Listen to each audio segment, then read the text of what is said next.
लगता है कि आप जो भी बातें कह रहे हैं वो सीधे सीधे हवा हवाई है। आपने बक्सर की धार्मिक और ऐतिहासिक पृष्ठभूमि का उल्लेख अपने मतलब बयान में शुरू नहीं किया, लेकिन आप ये बताइए कि यही बक्सर है जहाँ लाखों लोग मुंडन में, किसी समारोह में गंगा स्नान के लिए आते हैं, और इस धार्मिक नगरी में जब आते हैं तो देखते हैं कि रेलवे स्टेशन रोड से लेकर रामरेखा घाट या फिर आपको गौरी शंकर मंदिर, इन इलाकों में खुले में मांस बिक्री हो रही है, लेकिन इस पे तो आपने कभी आवाज नहीं उठाई। क्या आप बक्सर के रहने वाले हैं तो आपको ये दिखाई नहीं देता? ये देखिए, सनातन की नगरी है, आध्यात्मिक नगरी है, धार्मिक नगरी है, तो निश्चित रूप से ये गलत है, नहीं होना चाहिए। इस पर कुछ ना कुछ रोक लगना ही चाहिए। और जब ये सनातन की नगरी पूरी तरह डिक्लेयर हो जाएगी, इसको आध्यात्मिक केंद्र बना दिया जाएगा और सरकार की ओर से डिक्लेयर किया जाएगा, तो निश्चित रूप से हम लोग तो मांग कर ही रहे हैं, और भी संस्थाएं हमारी पार्टी से जुड़ी हुई जो मांग कर रही है, और इस पर हम और जोर शोर से काम करेंगे। देखिए, मांग से याद आया, मांग पे ही मैं आ रहा हूँ। आपने जैसे मांग रखी है राज्यपाल से कि जो भी पंडित पुजारी है उनका एक मासिक वेतन निर्धारण हो जाए, ये बहुत अच्छी मांग रखी है आपने, इसकी लोग सराहना भी कर रहे हैं।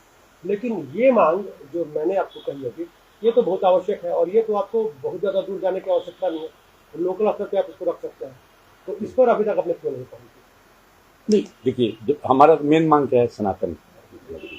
तो जब हम सनातन की नगरी की मांग करेंगे तो सनातन का मतलब क्या होता है? ये तो एक धर्म की नगरी डिक्लेयर हो जाएगी ना, और धार्मिक नगरी डिक्लेयर हो जाएगी तो इन सारी चीजों पे रोक अपने आप लग जाएगा, सरकार को लगाना पड़ेगा, बाध्य होना। लेकिन एक और बात, हाँ, और ये नहीं है कि देखिए, जो नॉन वेज और मीट और मछली की बात करते हैं, लोग शौक से चाव से खाते हैं, बहुत सारे लोग ऐसे हैं, बट वो हेल्थ के लिए भी ठीक नहीं है। तो ये इन चीज़ों पे जागरूकता की भी जरूरत है। एम्प्लॉयमेंट का कोई बहुत बड़ा सोर्स नहीं है, उसकी जगह बहुत सारे और एम्प्लॉयमेंट के सोर्स हैं। कुछ लोग बोलते हैं ना कि उससे एम्प्लॉयमेंट चला जाएगा कुछ लोगों का, बट वो सोर्स और भी एम्प्लॉयमेंट के सोर्स हैं। कई अन्य संगठन वाले हैं या कुछ विपक्ष के भी लोग हैं, वो सीधे आरोप लगा रहे हैं कि आप लोगों ने मतलब एक तरह से दूसरे का आइडिया चुरा लिया है, और सनातन सनातन सनातन आप कह रहे हैं, अश्विनी चौबे भी कह रहे हैं, आप भी कह रहे हैं, आपके पार्टी के सारे लोग कह रहे हैं, लेकिन सनातन जो है ये किसी की आस्था का विषय हो सकता है, ये कोई मुद्दा नहीं है। मुद्दा रोजगार है, मुद्दा शिक्षा है, मुद्दा बेहतर स्वास्थ्य व्यवस्था है, उस पर आप नहीं बोलते हैं, ऐसा क्यों? आपने 3 बातें बोली, स्वास्थ्य की बात बोली और शिक्षा की बात बोली, रोजगार की बात बोली। देखिए, पहला मैं बोलता हूँ कि हमारे कल के जो हमारा महासम्मेलन हुआ, सनातन महासम्मेलन, उसका एक सबसे बड़ा मेरी मांग क्या है कि बक्सर में एक विद्यापीठ की स्थापना हो, और उसका नाम भी हम सब लोगों की सहमति से उसका पट्टीले विद्यापीठ का नाम दिया, जिसमें हमने मांग की है कि 50 एकड़ कम से कम जमीन सरकार की ओर से उसको दिया जाए कि वहाँ एक ये विद्यापीठ की स्थापना हो, और उसमें जितने भी धर्म से संबंधित, वेद पुराण से संबंधित, जो हमारे पुराने भाषाएं हैं उनसे संबंधित, इन सारी चीज़ों का उसमें अध्ययन कराया जाए। क्योंकि इंडिया में, भारत एक सनातनी देश है, लेकिन अभी भी इस तरह की कोई यूनिवर्सिटी नहीं है, तो क्यों हम ये मांग इसी को ध्यान में रख के कर रहे हैं।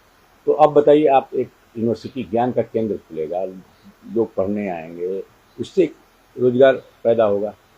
दूसरा जो आप बोले कि रोजगार, यहाँ बेरोजगारी है, तो बेरोजगारी के लिए क्या क्या सोल्यूशन है, वही तो मैं बार बार कहता रहता हूँ कि IT हब बना दीजिए, फैक्ट्री लगा दीजिए, इंडस्ट्रीज खोल दीजिए, बट यही एक सोर्स नहीं है एम्प्लॉयमेंट का। आज अगर इसको हम धार्मिक पर्यटन स्थल की तरफ बना देते हैं, ऐतिहासिक पर्यटन स्थल ऑलरेडी है, लेकिन वो सफिशिएंट नहीं है, उसको भी डेवलप करने की जरूरत है। आपका जैसे ये है, बक्सर का युद्ध जहाँ हुआ था कथकली के मैदान में, उसको और विकसित करने की जरूरत है, उसको प्रोमिनेंस इम्पोर्टेंस देने की जरूरत है। चौसा का जो वार हुआ था, जिससे कि भारत की उसमें हमारे मुगल पीरियड में उसकी तस्वीर बदल गई थी, बक्सर के युद्ध से ब्रिटिश पीरियड में पूरे देश की तस्वीर, इतनी इम्पोर्टेंट जगह है, तो वहाँ पे काम करने की जरूरत है, उसको और प्रोमिनेंस देने की जरूरत है। उसके साथ साथ जब ये एक धार्मिक नगरी डिक्लेयर हो जाएगा, एक धार्मिक पर्यटन स्थल बन जाएगा, तो रोजगार के सारे रास्ते खुल जाएंगे, और केवल बक्सर के लिए नहीं, पूरा शाहाबाद क्षेत्र के लिए, पूरे बिहार के लिए खुल जाएगा। तो आप जो रोजगार की बात की वो हो गया। आप शिक्षा के लिए मैंने बोला कि एक मैंने मांग रखी है, और क्या था तीसरा आपको?